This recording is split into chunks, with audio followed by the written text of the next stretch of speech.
যারা অন টাইমে সালাত আদায় করে তাদের কখনো রিজিকের কোনো ঘাটতি হবে না। আল্লাহ তাআলা বলছেন, ওয়া'মুর আহলাকা বিস-সালাতি ওয়াসতাবির আলাইহা লা নাসআলুকা রিজকা নাহনু নারযুকুক ওয়াল আকিবাতু লিত-তাকওয়া। নবী হে, আপনি আপনার ফ্যামিলি মেম্বারসদেরকে সালাতের ব্যাপারে আদেশ করুন, আপনি নিজেও সালাত আদায়ে অবিচল থাকুন। আমি তো আপনার কাছে রিজিক চাই নাই, আমি আল্লাহ রিজিক দেই, আমি তো রাজ্জাক।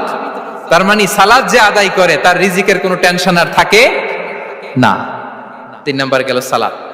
4 নম্বরে হচ্ছে ইস্তিগফার, বেশি বেশি ইস্তিগফার পড়া। কি পড়া? বেশি বেশি কি পড়া? ইস্তিগফার পড়া। আস্তাগফিরুল্লাহ, আস্তাগফিরুল্লাহ, আস্তাগফিরুল্লাহ। হাঁটছি, চলছি, ড্রাইভিং করছি, বাস স্টেশনে অপেক্ষা করছি, ফিলিং স্টেশনে ফুয়েল নিচ্ছি, পড়বো আস্তাগফিরুল্লাহ। কি পড়বো? আস্তাগফিরুল্লাহ। যারা সব সময় আস্তাগফিরুল্লাহ পড়ে তাদের রিজিকের কোনো টেনশন